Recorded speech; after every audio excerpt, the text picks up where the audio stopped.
Saraswati Deve Gauravani Pacharane Nirvasesa Sunyavadi Paskachate Satarane Vandeham Shri Guru Shri Yuta Padakamalam Shri Gurun Vaishnavamscha Shri Rupam Sagrajatam Sahagana Raghunatam Vitam Samsajivam Sadvaitam Sadvadutam Parijana Sahita Krishna Chaitanya Deva Shri Radha Krishna Padam Sahagana Lalita Shri Vishakam Vitamscha Vanchakalpajubhascha Kripa Sindhavyevacha Patitanam Pavanevyo Vaishnavevyo Namo Namaha Om Namo Bhagavate Vasudevaya.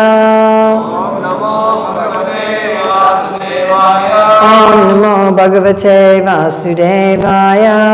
Om Namo Bhagavate Vasudevaya. Om Namo Bhagavate Vasudevaya.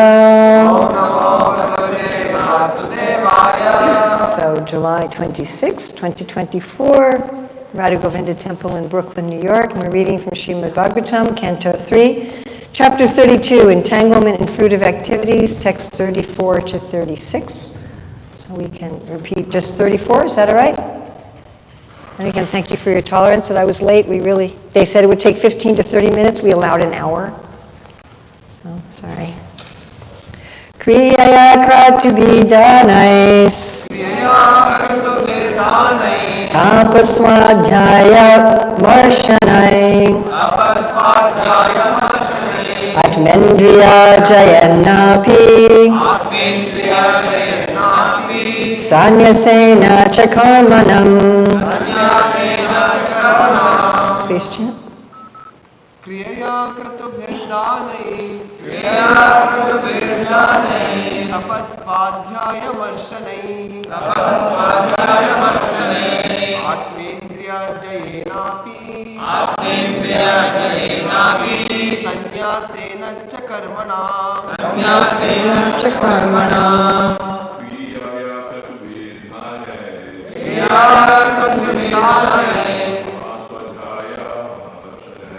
Tapasvadhyaya marshanai. Atmendriya jayenapi. Sanyasena chakarmana. Kriya kratubhirdanai. Tapasvadhyaya marshanai. Atmendriya jayenapi. Sanyasena chakarmana. Kriyaya kratubhirdanai. Tapasvadhyaya marshanai. Atmendriya jayenapi. Sanyasena chakarmana. Kriyaya kratubhirdanai. Tapasvadhyaya marshanai. Atmendriya jayenapi. Sanyasena chakarmana. Yogena vividane gena bhakti yogena chaivahi dharmeno bhaya chidena ya pavritti nivritiman atma tatvana bodhena vairagena durena cha iyate bhagavan ebi saguno nirguno swadrik. Kriyaya, by fruit of activities. Kratubhihi, by sacrificial performances. Danai, by charity. Tapaha, austerities. Swadhyayena, study of Vedic literature. Marshanai, and by philosophical research. Atma Indriya Jayena, by controlling the mind and senses. Api, also. Sanyasena, by renunciation. Cha, and. Karmanam, a fruit of activities. Yogena, by yoga practice. Vivida angena, of different divisions. bhakti yogena, by devotional service, cha, and, eva, certainly, he, indeed, dharmena, by prescribed duties, ubaya chinena, having both symptoms, yaha, which, pravriti, attachment, nivrittiman, containing detachment, atma tattva, the science of self-realization, avabodhena, by understanding, vairagena, by detachment, dridhena, strong, cha, and, iyate, is perceived, Bhagavan, the Supreme Personality of Godhead, abhi, by these, sagunaha, in the material world, nirgunaha, beyond the material modes, swadrik, one who sees his constitutional position. Srila Prabhupada's translation, by performing fruitive activities and sacrifices, by distributing charity. I'm going to ask you afterwards what some of these are without looking, okay?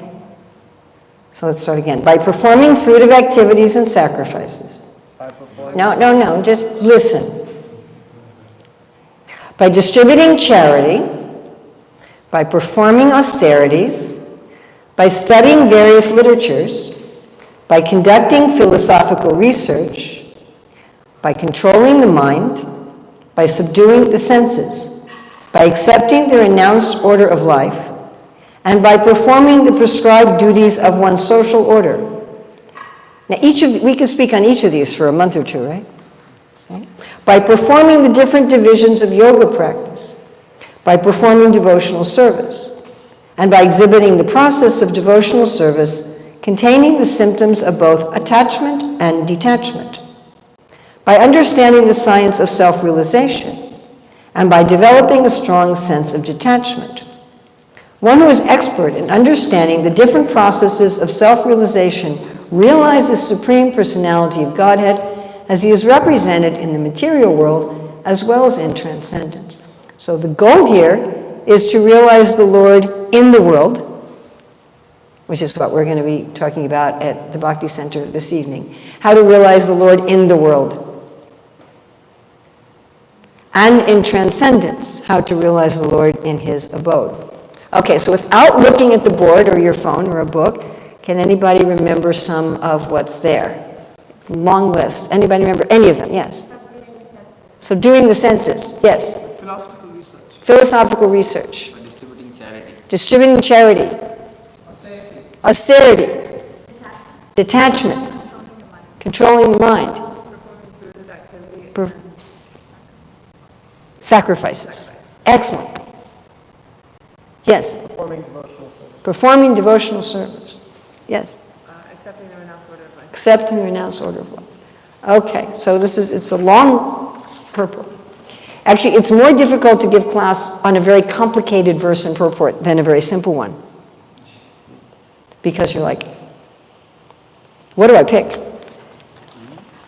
Okay, so it is a long, complicated purport. Srila Prabhupada's purport.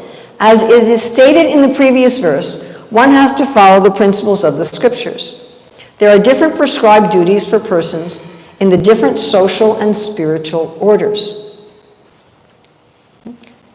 Now here Prabhupada is going to talk about the spiritual orders. Here it is stated that performance of fruitive activities and sacrifices and distribution of charity are activities meant for persons who are in the householder order of society. There are 4 orders of the social system: brahmacharya, grahastha, vanaprastha, and sannyas. For the grahastha or householders, he's just basically repeating now the same thing. Performance of sacrifices, distribution of charity, and action according to prescribed duties are especially recommended. So action according to prescribed duties means the varnas. So Brahmin, Kshatriya, Vaishya, Shudra, those actions are actually for those who are grahastas, because those are means of livelihood. So when you're brahmachari, you're a student. When you're vanaprastha, you're retired, and when you're a sannyasi, you're civilly dead. Oh.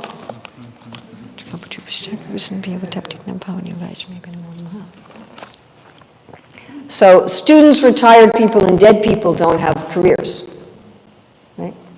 So this, when Prabhupada's talking about action according to prescribed duties, he's talking about varna.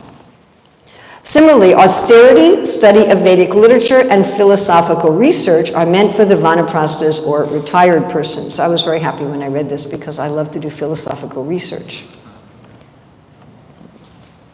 Study of the Vedic literature from the bona fide spiritual master is meant for the brahmachari or student. Admendriya jaya, control of the mind and taming of the senses, is meant for persons in the renounced order of life.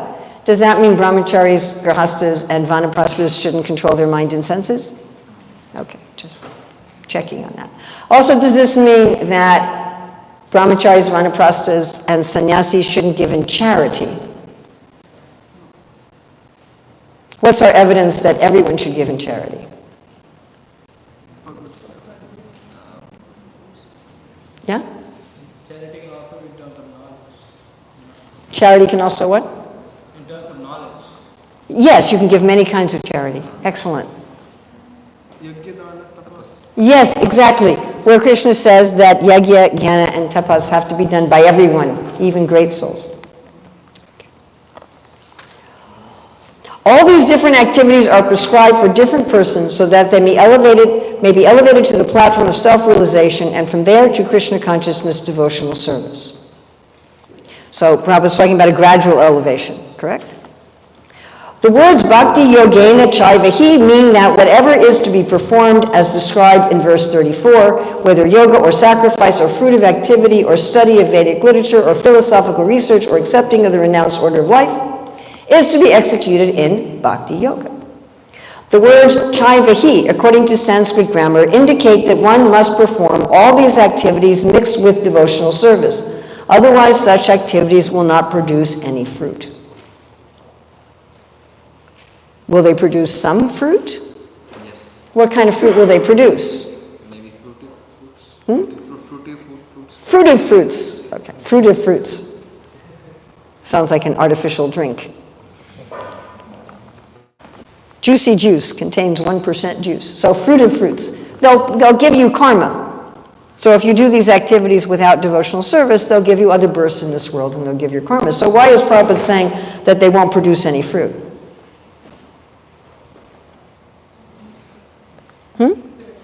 Any spiritual fruit, any real fruit. Karmic fruit is just like a reflection. Yes, Krishna describes Maya as a reflection that appears to be in darkness. So if you have a reflection of an apple, is it a fruit? Yes and no, right? If I show you a picture of an apple, I say, is this an apple? You'd say yes, but does it have any juice in it? No. Any prescribed activity must be performed for the sake of the Supreme Personality of Godhead. It is confirmed in Bhagavad Gita 9:27, Yat karoshi yat agnasi. Whatever you do, whatever you eat, whatever you sacrifice, whatever austerities you undergo, and whatever charities you give, the result shall be given to the Supreme Lord. Now this is a very interesting verse. There's an almost identical verse in the Bible in Corinthians. And I find it fascinating that Sri Chaitanya Mahaprabhu told Ramananda Roy that this verse was external. And, in meditating on the reason why Mahaprabhu would say that this verse was external is because you can still do this in materialistic consciousness. You can say, I am a kshatriya. I am a householder. I am a banker. I am a sannyasi. I am an Indian. I am a Brazilian. I am a this, and I am doing my activities for the Lord. So it can still be on the platform of the external world. And most religionists in this world have some concept of this, that I'm going to do my activities in the world for the glory of God. But they're thinking, I am this body and I am this mind. Going on, the word eva is added, indicating that one must execute activities in such a way. Unless one adds devotional service to all activities, he cannot achieve the desired result. When bhakti yoga is prominent in every activity, then the ultimate goal is sure. One has to approach the Supreme Personality of Godhead, Krishna, as it is stated in the Bhagavad Gita. After many, many births, one approaches the Supreme Person, Krishna, and surrenders unto him, knowing that he is everything. So Prabhupada's again here talking about a gradual process, isn't he? Is this clear? Very gradual, like lifetimes gradual, not 1 week gradual. Also in the Bhagavad Gita, the Lord says, Bhaktiram Yagatapasam, for anyone who is undergoing rigid austerity or for anyone performing different kinds of sacrifices, the beneficiary is the Supreme Personality of Godhead. He is the proprietor of all planets, and he is the friend of every living soul. The words dharmeno bhya chinena mean that the Bhakti Yoga process contains two symptoms, namely attachment for the Supreme Lord and detachment from all material affinities. There are two symptoms of advancement in the process of devotional service. So this is a very important point to know whether or not I'm advancing. And this is a point Srila Prabhupada makes very often, that we don't need to take a certificate from others to see whether or not we're advancing. We can judge ourselves. And Prabhupada will often refer to this verse from the 11th canto of the Bhāgavatam that he refers to here. There are two symptoms of advancement in the process of devotional service, just as there are two processes taking place while eating. A hungry man feels strength and satisfaction from eating, and at the same time he gradually becomes detached from eating anymore. Similarly, with the execution of devotional service, real knowledge develops and one becomes detached from all material activities. So the two symptoms are, am I becoming more attached to Krishna, and am I becoming more detached from Maya? In no other activity but devotional service is there such detachment from matter and attachment for the Supreme. There are 9 different processes to increase this attachment to the Supreme Lord.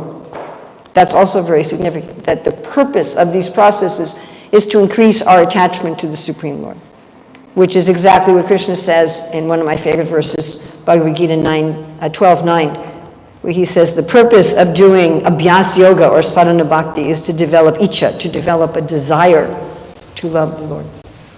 Hearing, chanting, remembering, worshiping, serving the Lord, making friendship, praying, offering everything, and serving the lotus feet of the Lord. The process for increasing detachment from material affinities are explained in verse 36.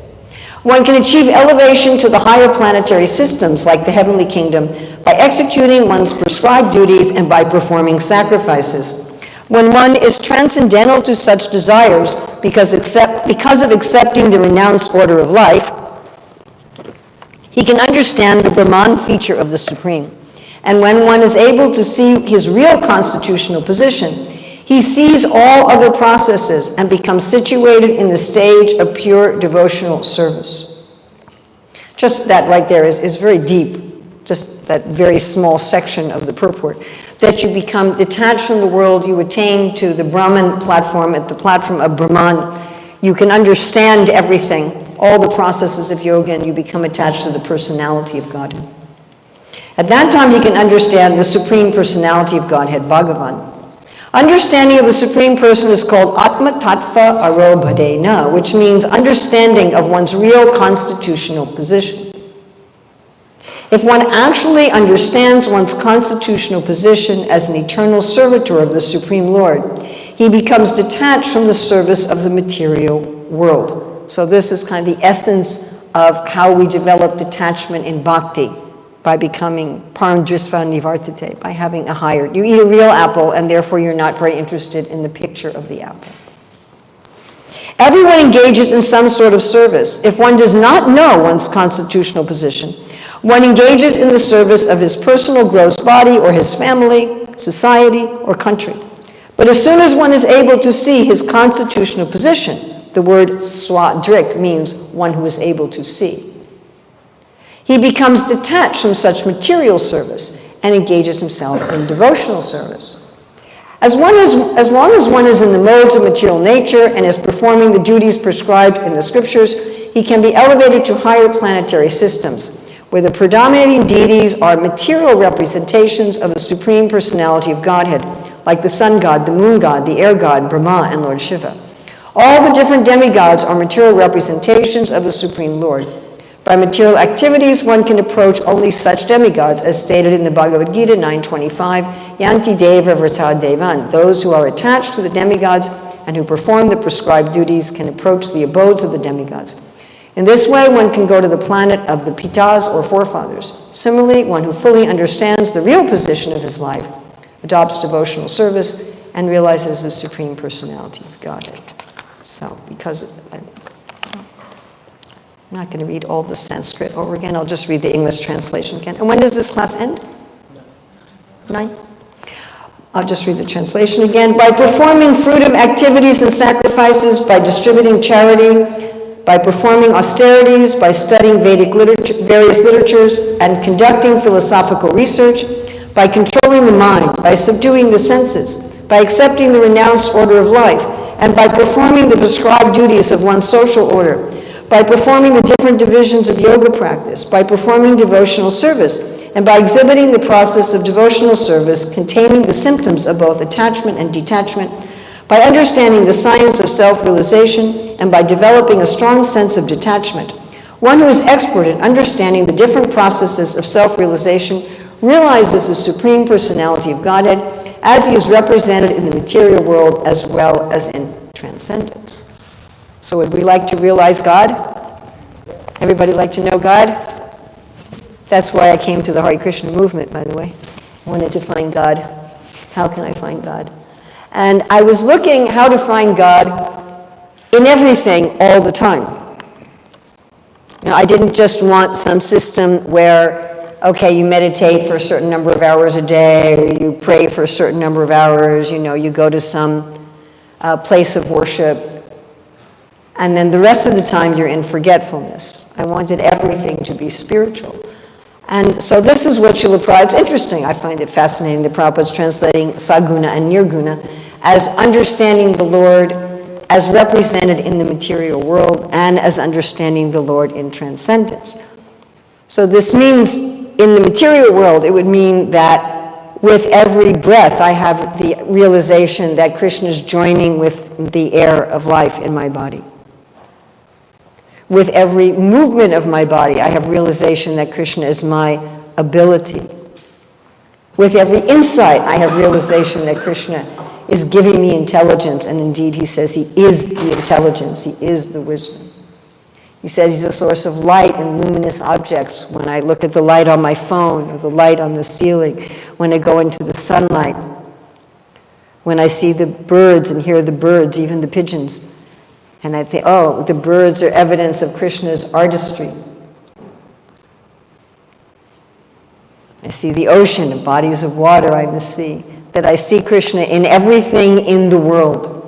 And I'm able to connect everything in the world. Yat karoshi, yat ignasi, yat jahosi dadasi, yat tapasya kanta, yat tat kuru shvamadarpanam. I'm able to connect everything. I'm able to connect my stage of life, my occupation, everything to Krishna. And then in transcendence, to know God beyond the world. To know Krishna playing his flute and herding the cows and walking by the bank of the Yamuna and dancing with the gopis and stealing the butter and being on the battlefield of Kurukshetra and killing the demons and to know Krishna in transcendence with his devotees, to know ultimate reality. So everybody would like to know both of those things, to be fully conscious of Krishna in transcendence and also to be aware and conscious and connected with the Lord in all of our activities. Yes? Okay. So then we need to do these things. But the most important thing here is, of course, of all of the list of things, the most important one is devotional service, bhakti yoga. So that's the most important thing, to do devotional service. And then once we do devotional service, then we can know how to live in the world as a bhakti yogi. And how will we know we're doing it right? What's our evidence procedure that we're doing bhakti yoga right, and that we'll get there? Attachment to Krishna and detachment from Maya. All right, so let's first look at the most important thing, which is bhakti yoga. And Srila Prabhupada's listing in this purport, what's he listing about bhakti yoga? The 9 processes. With the purpose, right? There are 9 different process is to increase this attachment to the Supreme Lord. So that's the purpose. Prabhupada sometimes talks about, when he was growing up in India, there was arranged marriage when people were children. That's now illegal in most of the world. But that there was this concept that if you wanted to prevent illicit sex in society, that was the concept. You wanted to have that part of people's life settled so they weren't disturbed. So when people were children, like the girl was 5 and the boy was 7 or something like that, so then they arranged the marriage. And Prabhupada talks about at that time, the boy and the girl didn't have any attachment to each other. 5, 7-year-old kids, they don't have that kind of attraction. He said, but the families would get together and they'd say, bring some sweets to your husband. And the little girls would bring. And Prabhupada said, by doing this gradually, they would form some attachment. That was the idea, that by the time they were actually old enough to actually be married, they would have already formed some attachment. So we have, Prabhupada's talking about in this purport, we have a constitutional position of being attached to Krishna in a particular way. Each of us has an inherent constitutional position that I want to serve Krishna in a way that, and we're attached to that. I really want to be, Krishna's necklace, or I really want to be Krishna's cow, or I really want to be Krishna's friend and, play ball with him. Or I really want to protect Krishna, and I really want to feed him, or I really want to dance with Krishna in the moonlight. And we have some attachment to this. I really want to serve Krishna in this way. That's already there. But it's sleeping. It's dormant, which literally means that it's sleeping. It's something, again, Prabhupada would compare this to the young boy and girl where their natural attraction is, it's sleeping when you're a child. It's not awakened. So we're not aware of that. Most people in this world, they don't have any awareness. Oh, I have some love for a personal God in a particular way. That I have a constitutional position of, being the bee around Krishna's garland or being one of, they have no awareness of this at all. So we want to awaken that. And these processes are meant to awaken that. Now, when one starts to awaken that, the processes are also meant to exhibit it. So to use a very ordinary example, right? If a boy wants to awaken love, the girl's love for him, he might give her flowers or jewelry. And if I give her flowers or jewelry, then maybe she'll love me. You follow? And if she already loves him, then if he will still give her flowers and jewelry to express that love. So the process of bhakti is like that. They're the things that the liberated souls, the pure devotees, do to express and increase their existing love, and they're things that we conditioned souls do to awaken that love. Can you follow that? It both expresses existing love and awakens love. They're the activities of love and the activities of attachment. We're basically practicing attachment. Another simple analogy would be if you had some married couple who are having marital problems and they go to a counselor, and the counselor gives them some work to do. Do these things to help revive the love you had when you got married. Right?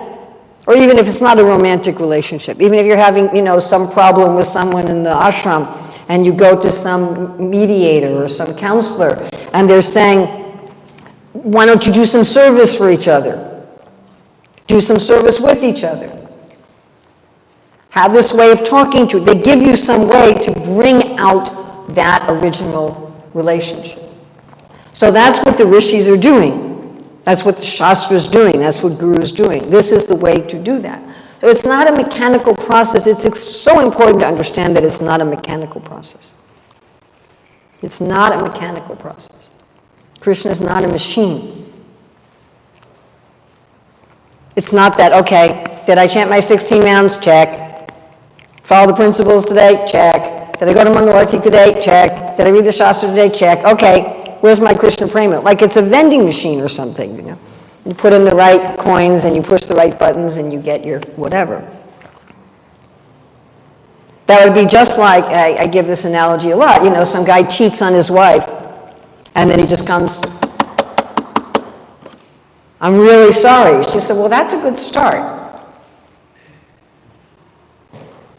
Okay, now you've got to change your behavior. You've got to do this, you've got to do this. And then if he comes to her and says, well, I did this, I did this, I did this, I did this, let me back in. She's like, no, you missed the whole point. Do you follow what I'm saying? It's a question of reviving that attachment. So hearing about Krishna, we want to hear about Krishna so we get more attached to him. So we can meditate on what we've heard about. Even hearing that Krishna is a taste of water. And so when, you know, you drink water, and you're like, wow, it's cooling, it's refreshing. Wow, Krishna is so wonderful. Some way, I mean, what to speak about hearing of Krishna's transcendent activities, but we hear about how Krishna is manifesting in the world, we hear about how Krishna is manifesting in transcendence, so that we think, oh, I want to do that. I want to be with this person. I want to associate with this person. I want to serve this person. And chanting about Krishna, chanting Krishna's name so we want to be with him, talking about him. People talk about, you know, whatever, a place they want to go to or some person they want. So we want to talk about Krishna so that we want to be with him. And then remembering him, thinking about him. We tend to remember, you know, what did I do yesterday? What do I want to do tomorrow? What's on my to-do? What's a, you know, what did this person say? What did this person say? What's going on here? But to remember Krishna. Why? Again, to be attached to him. Not as, oh, did I remember Krishna today? Not as a job to do. And to worship Krishna also. Again, not like how many times do I circle the incense, but to really think about, here I am with God. Yes, there you are, right there with Govardhan. That you're with Govardhan. It's an incredible form of the Lord, right? Who takes pleasure by having the devotees walk on him. And not just the human-like devotees, but also the cows and the goats and the dogs even walk all over his body and providing jewels and caves. And you know, I get to fan Govardhan. I mean, to really meditate when one is worshiping. Who am I worshiping? Who is Govinda? I was just looking at Radha Govinda and thinking about Srila Prabhupada and how Prabhupada must have felt looking at Radha Govinda.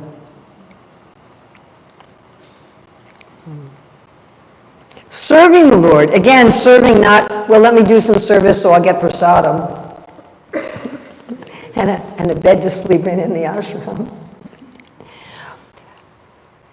But serving because I love Krishna and I want to do something for him. Just like, again, in this world, we see someone and we think, oh, let me help you. Right? Let me help you. Hearing Prabhupada saying this really extraordinary thing today. It's so funny because I've listened to Prabhupada's lectures so many times. And even so, every time I hear them, I hear something that I feel like I haven't heard before. Isn't that weird? With the books, it's like that too. You know, no matter how many times you read them, you find something and you think, did I ever read that before? So Prabhupada was saying that Krishna doesn't say, you know, sleep on the chariot and I'll fight the war for you.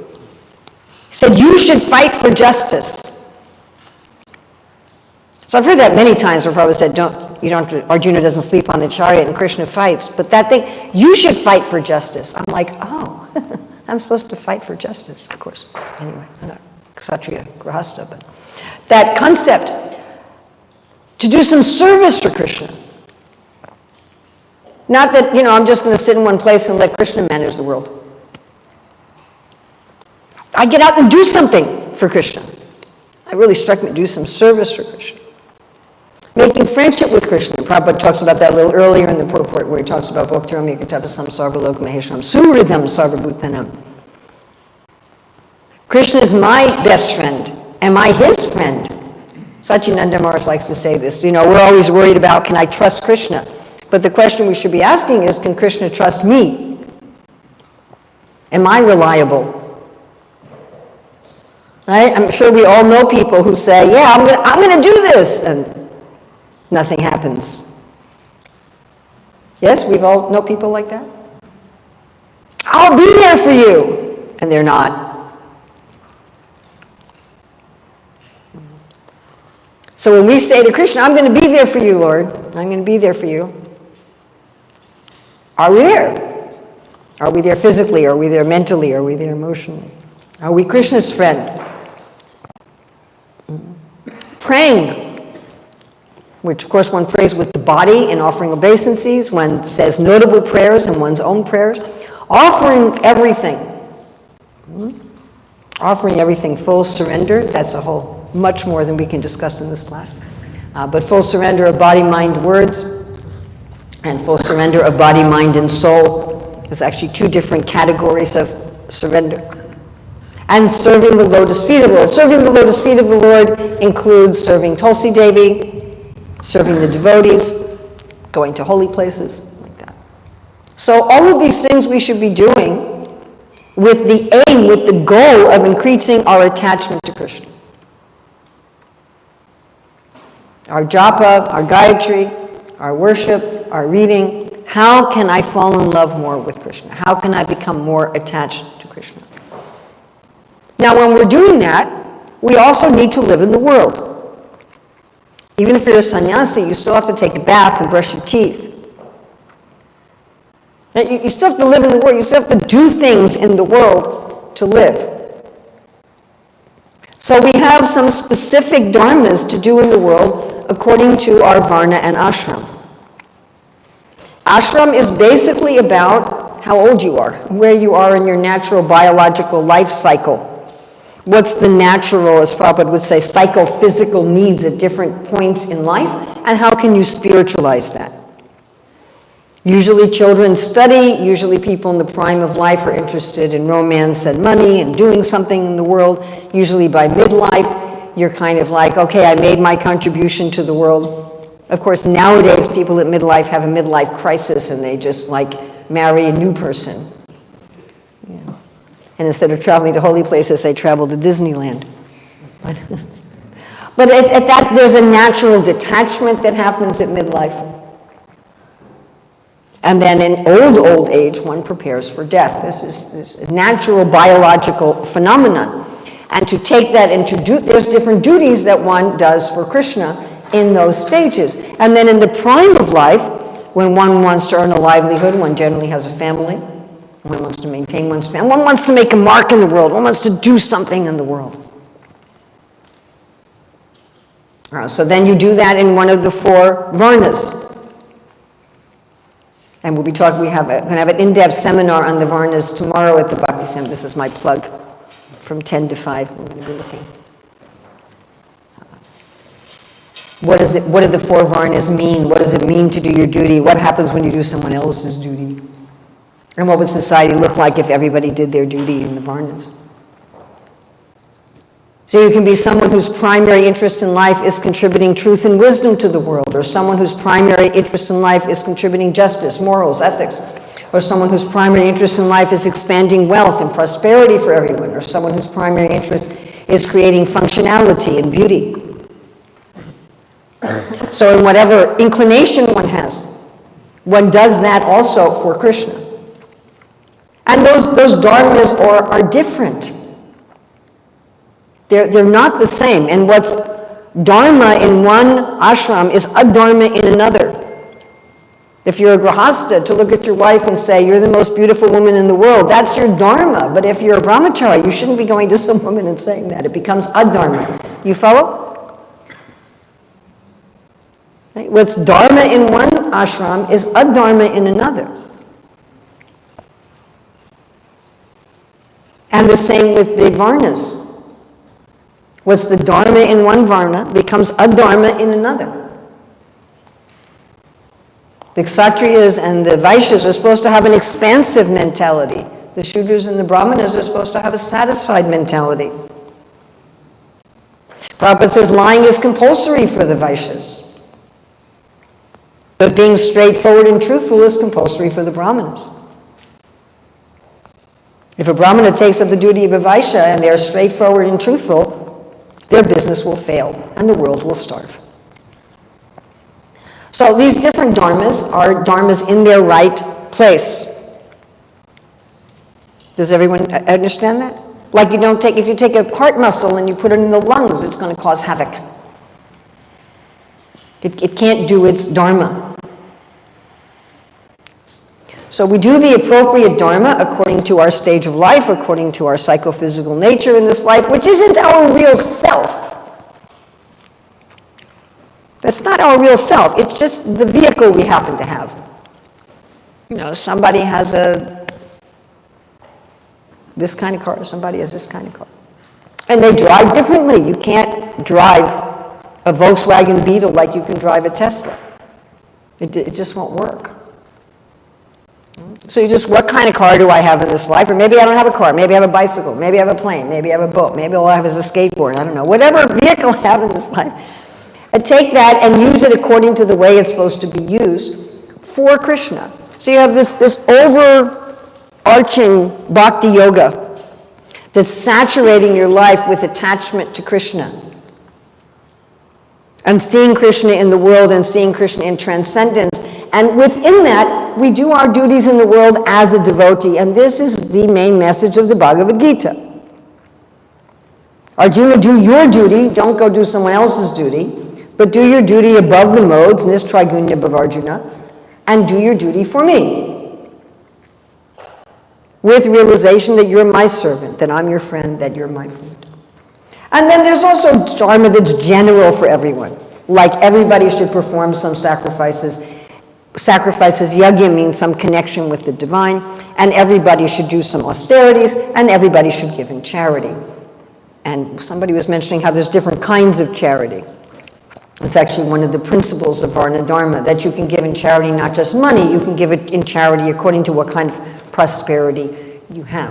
So there's many ways, but everyone should be giving in charity. No one should be selfish.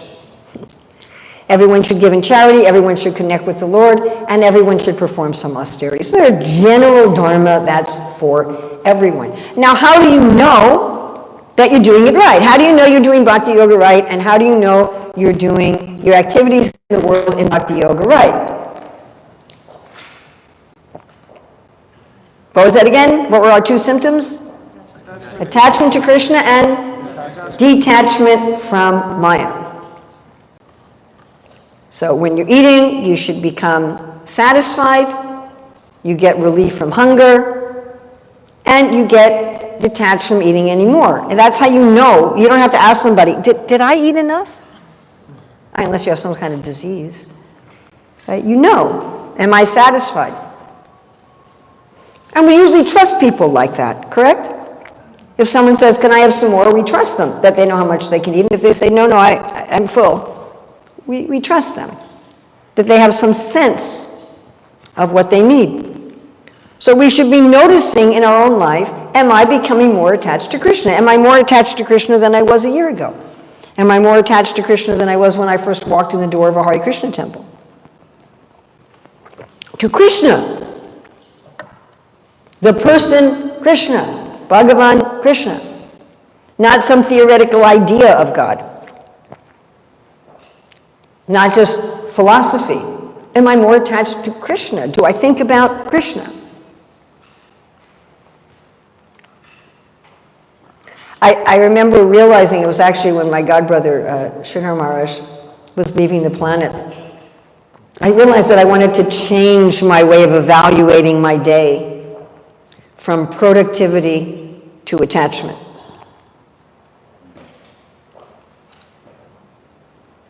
How many minutes today did I spend really meditating on Krishna? How full of attachment was my processes of bhakti? I thought, Urmila, you've already gotten to the point that you know you're going to check all the boxes. You don't need to, what do they say, you only do what's measurable? Any of you who know anything about this sort of thing? I thought, I don't have to measure that anymore for my, I already know it's already given. Am I doing my worship with attachment? Am I chanting my japa with attachment? Am I chanting Gayatri with attachment? Am I reading the books with attachment? How am I dealing with other people in the world even? Am I dealing with the person who helped us at the self-checkout at, where do we go, Whole Foods? Am I dealing with them in a way that will please Krishna? And how am I dealing with the annoyances in life? Does everyone have some annoyances every day? Am I dealing with that in a way that will please Krishna? Am I using the so-called positive things and so-called negative things as impetus to increase my attachment to Krishna? Am I really thinking about Krishna? Am I thinking of Krishna's name, form, qualities, and pastimes? How much? How deeply? With how much love? With how much affection? Does my heart ever melt? And then detachment. Now, detachment is a funny, interesting one. So there's this gentleman who's a devotee of Krishna, but he's also a Catholic monk. Perhaps some of you have met him, Mr. Thomas. He's a very famous Catholic monk. He's written a lot of best-selling books, and he can draw a crowd of 100,000 people to his lectures, very well known within the Catholic community. And I remember first or second time I met him, and I was asking him how did he decide to be a monk, and he said, well, for me, celibacy is a charism, it's not a discipline. So I looked up what the Catholics mean by charism. It means a gift. And I thought, when one takes up austerities as a discipline, there's always some danger there. Because it's predicated on just like willpower and mental determination. And I'm sure all of us know that our willpower and mental determination is not completely dependable. Does anyone here have absolutely dependable willpower? Anybody? Okay. I'm not the only one who sometimes eats another piece of cheesecake. So we don't, just to depend on our willpower and our determination also can be interpreted by us as repression. So there are many people who think that detachment is repression. And what does repression lead to? Repression leads to anger or fall down or hard-heartedness. Those are your three options. Anger, hard-heartedness, or fall down. Repression, willpower. I'm going to be austere and detached.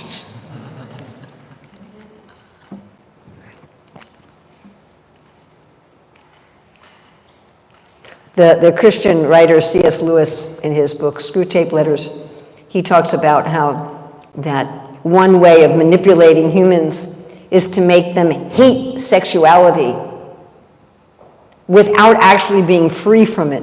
And so that when it explodes in them, it explodes in a very base and degraded way. And I thought, wow, that's really insightful. So we're not looking, Maya's very clever. And she can make repression and aversion look to us like detachment. Or she can make us feel that just willpower and determination and being expert in repression is detachment. And it isn't. And we've seen in our Hare Krishna movement many people who thought that way have some very embarrassing situations. Any of you who've been around for a while. So that's not what detachment means. Detachment is neutrality. Just like even in ordinary life, they say the opposite of love is not hate. The opposite of love is neutrality, indifference.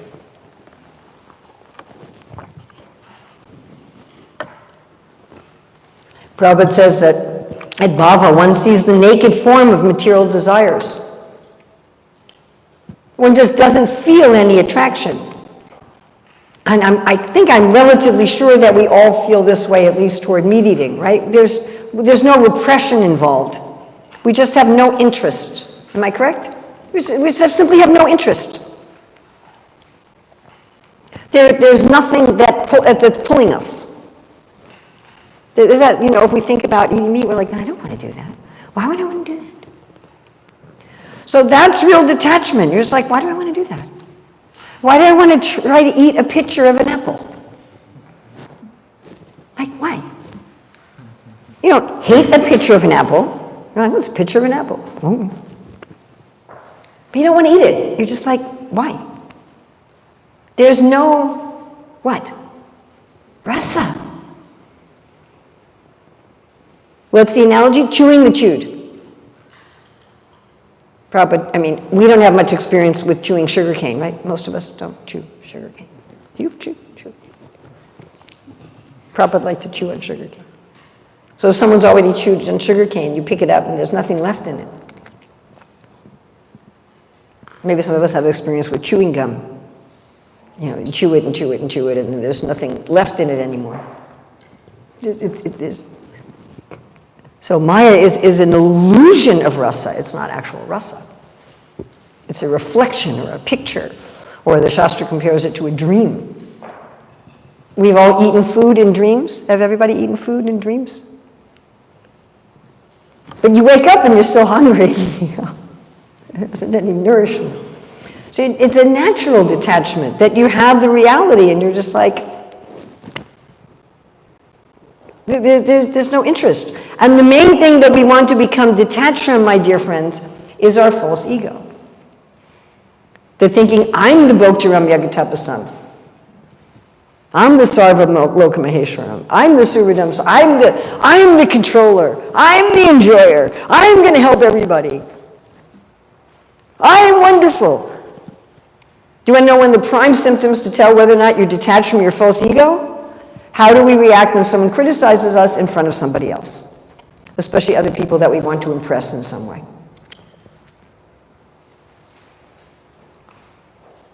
How do we respond when we're criticized for something we didn't do?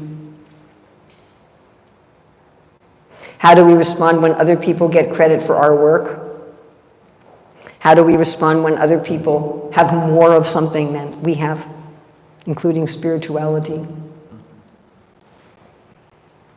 That's the real thing. There are atheists who are celibate, vegetarian. I mean, the real thing we want to look for is, am I detached from my false ego? Am I attached from thinking, I am the Lord? All right, so we want to do the process of Bhakti Yoga, which are the 9 processes. Shravanam, Kirtanam, Vishnu Smaranam. And within that context of Bhakti Yoga, we live and work in the world. We want to live and work in the world in the way that pleases Krishna according to our particular appropriate varna and ashram. And then we can judge how much am I getting attached to the person Krishna and how much am I being detached from Ishwaraham, Aham Bhogi, Siddham, and so forth. Kartaham iti manyate. How much am I getting detached from that concept that I am the enjoyer of the world? So it is 9 o'clock. It's actually 9:02. So I guess we don't have time for questions. It was a very, very long purport. So what's the protocol here? Okay. Yes. So basically in the section of Prahlad Maharaj, so we always hear this section where Prahlad Maharaj at the age of 5, he started preaching to his classmates. Okay. And for those online, he's saying that Prahlad started preaching to his classmates when he was 5, yes? Yeah, so at that time his teachers tried teaching him diplomacy, politics, and then something about necessary for a king. Okay. He didn't learn any of those things. And he was only concentrating on the Vaishnava Dharma of preaching and talking about Krishna. And then when Hiranyakashipu died, then he was made the king. Prahlad was made the king. So I just want to understand that. Like you were talking about the Varnashrama and then you were talking about... Oh, what a thoughtful, intelligent question. I think what you're saying, let me see if I can paraphrase what you're saying. So Prahlad Maharaj is at 5, he's not interested in his teachers telling him about diplomacy and thinking about friends and enemies, but then Lord Nrsimhadev makes him the king of the demons, where he's going to have to use those things, isn't he? Yeah, and then he, like, basically, practically it doesn't work, unless you are trained in those things, like, it's tough to basically manage anything. So unless you're saying if he's not trained in those things, but you're saying he rejected those trainings, so how did he become a good king? Yeah, maybe like Nrsimhadev blessed it, but in this section I just want to ask, will that really work in practical world? You know, it's interesting when Prabhupada was speaking about, because Prahlad Maharaj was there in the brahmachari ashram, sort of kind of ish, right? He was in the Gurukula. And when Prabhupada was giving lectures on the brahmachari ashram in 1976 in Mumbai, and he was going back and forth between talking about children in Gurukula and adult men living in the brahmachari ashram. He was conflating the two, which I find interesting and expected, I suppose, that the brahmachari ashram is meant to be a school for training. And one of the points Srila Prabhupada made is that the devotee should be daksha. He said, I'm paraphrasing, I'm not getting the exact words, but he was saying that just because you're a Vaishnava, you shouldn't be callous. Of course, in Bhagavad Gita, chapter 6, Prabhupada talks about being callous. But he said you shouldn't be callous to the things of this world. And he said the brahmachari should know something of everything and everything of something.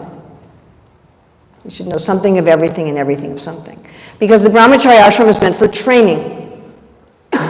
Even if you're going to go straight from the brahmachari ashram to the vanaprastha or sannyas ashram, you have to know how to deal in the world as a preacher. And most people are going to go to the grihastha ashram. So Prabhupada also says in the second canto, you get specific training for a livelihood. So this was specific training for a livelihood. My own understanding is that Prahlad Maharaj wasn't rejecting the techniques of management of a kingdom. What he was rejecting was the mentality.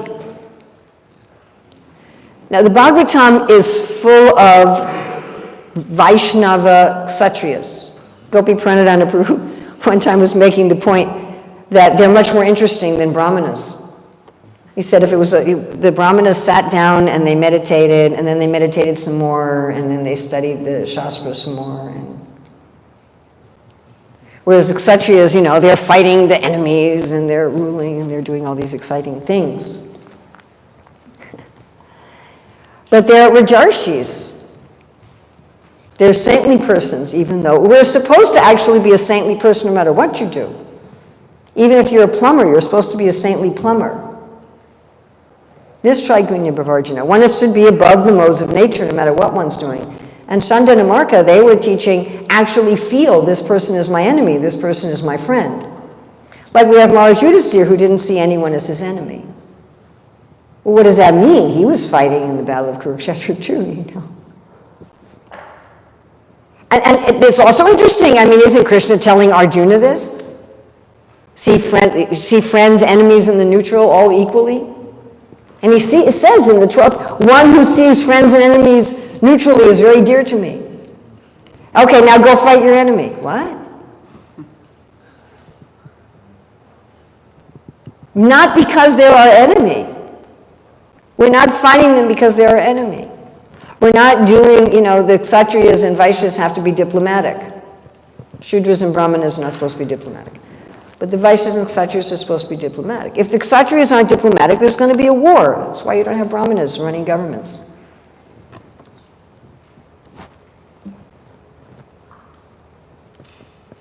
So they have to know the art of diplomacy. Actually, in Chaitanya Charitamrita, Prabhupada talks about how the devotees were using diplomacy in Krishna's service to arrange for Mahaprabhu to meet with Maharaj Prataparudra. So that has to be there, but without that mentality, with the mentality, I'm doing this for Krishna. This is true for everything. You know, don't tell your wife she's the most beautiful woman in the world so she'll be nice to you. Tell your wife she's the most beautiful woman in the world because it's your duty to take care of this jiva, and that's what the female psychology is going to need, and so that's what you're doing.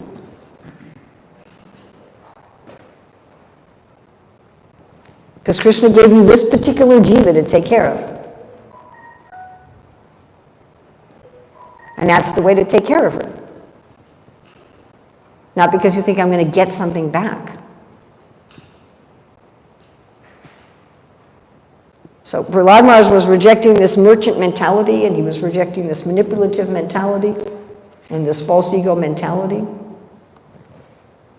But I'm sure he learned all the lessons. He was a pretty good learner. After all, he learned in the womb from Narada Muni. He was a pretty good student. But I do think it's kind of funny that Nrsingadev says, you know, okay, now I want you to be the king of the demons. And rule them and bring them. I mean, he wanted, because Prahlad had already demonstrated that in the school, that he was bringing the demons to bhakti. And so Nrsimhadev says, all right, you did a great job in school, you know. I'm going to promote you to the whole kingdom. And I don't know what Prahlad Maharaj thought about that. I'm going to be the king of the demons.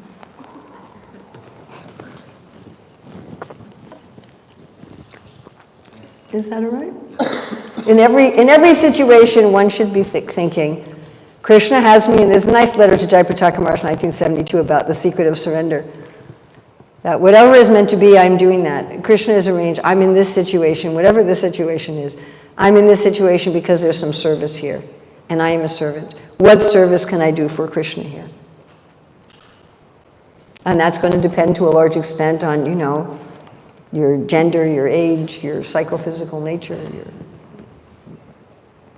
But that was such a thoughtful question. Thank you. I wish everybody asked questions like that. Does anyone else have any other? Now everyone's going to be afraid to ask anything. Yes. Krishna, thank you so much for a very insightful class. You mentioned about this mood and mindset and focus of consciously doing things to increase our attraction to Krishna. At least in my experience, I find that sometimes over time I can slip away in the place of doing the checkbox. I did this, I did this, I have to do this today. So how do we, or what does it take to keep that mindset forefront of consciousness? That's also an excellent question. So for those of you who couldn't hear him, he was saying that how do we keep that consciousness that I'm doing this to increase my attachment to Krishna? How do we prevent us from getting mechanical? The problem is that our biology is geared to create habits, unconscious habits. It's a very important time-saving device. And those people who have some kind of neurodiversity where they can't do that really struggle in life. You know, things recede into the background for us. How to drive a car, how to ride a bicycle, how do I brush my teeth, what sock do I put on first? We don't think every day, oh my God, what sock do I put on first? It becomes a habit. Just like one time we moved to a house that was very close to our old house. And about a week after we moved, I was driving back from somewhere and I took the exit to the old house. Just, oh my goodness, what am I doing? It's on automatic pilot. So the majority of our repeated activities in life get put into the automatic pilot thing. It's a nice biological system. So then we can concentrate on what's more important. Well, the problem is, if we're doing bhakti as a daily repeated activity, it's very easy for it to go to like, what sock do I put on first? It can very easily get it, or what exit do I take? It can very easily slip into that. In fact, there's going to be a tendency for that to happen. The fact that there's a tendency for that to happen doesn't mean that you're a terrible, horrible person. It just means you have a natural biological system, and that's how it tends to work. So, number one, don't hate yourself for the fact that there's that tendency. Just like there's a tendency for any organization to become bureaucratic in time as it gets bigger and older. Or there's a tendency for your room to get dirty. You're not a terrible person because you cleaned your room yesterday and there's some dirt on the floor today. There's that tendency. In fact, there's a whole tendency in the material world for things to go to adharma. Yada yada hi dharmasya glanir bhavati bharata bhutanam adharmasya. Dharma tends to become adharma very, very quickly. But to recognize that, so what are you going to do to keep course correcting? Well, one of your main thing is good sadhu sangha. Get the right sadhu sangha. Have some association with people who are attached to Krishna. And hang out with them, do things with them. If you can't do it in your own physical proximity, do it virtually. Jai Kali Yuga technology that we can use in Krishna's service. You know, you can have a virtual sangha with people who are attached to Krishna. And of course, we have Srila Prabhupada, who's more attached to Krishna than Srila Prabhupada. But then we run the risk of reading Prabhupada's books and hearing Prabhupada's lectures go into that habit thingy. So, you know, associating with Prabhupada with that in mind. That's the top thing, is association.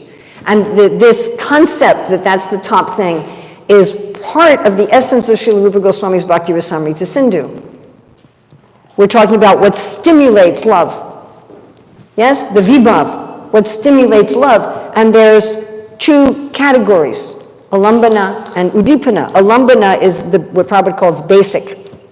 What's the basic thing that stimulates our love? And in alambana, there's two subcategories, Vishaya and Ashraya. Vishaya is Krishna himself. Ashraya is other devotees who have a similar kind of love to our own, like-minded persons. So on the higher realms, that means I want to love Krishna as a cowherd boy, and I want to hang out with other cowherd boys and meditate on other cowherd boys. But even as sadhakas who have no idea whether they're a flower or a cowherd boy, people who are going to encourage you in your devotion. That ashraya, that's a stimulus. Does that make sense? If I want to increase my friendship with someone, I hang out with other people who are also friends with that someone. The husband and wife increase their love for their children by seeing their spouse's love for their children, or seeing their parents' love for their children, or their brothers and their brothers and sisters' love for the nephews and nieces, or grandparents' love for the and that increases the parents' love. So that's the big thing. And then the other thing is that choose the items of bhakti that for you are very nourishing, and make sure that you do them regularly. Choose items of bhakti. I mean, within those 9 processes are big umbrellas over the 64 items of bhakti. And some of those 64 items are just one simple thing like charnamrita, and some of those 64 items have sub and sub and sub under them. Choose some item, and Prabhupada writes about this in Nectar Devotion, do things according to your taste. Again, this is operative both at low levels of sadhaka, so to speak, and at higher levels of sadhana.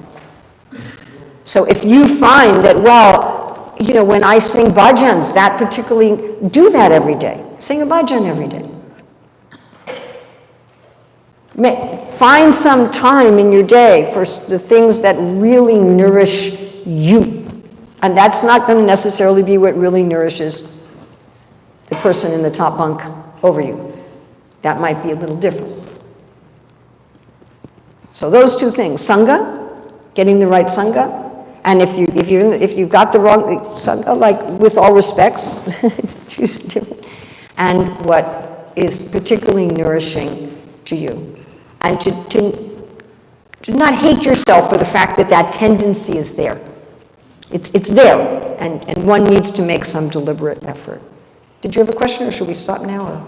I'll ask the person. You'll ask later, okay. Thank you very much. Again, thank you for tolerating that somehow the F train didn't show up and so I was late. Thank you very much for this opportunity to serve Srila Prabhupada at the lotus feet of Radha Govinda. Srila Prabhupada ki jai.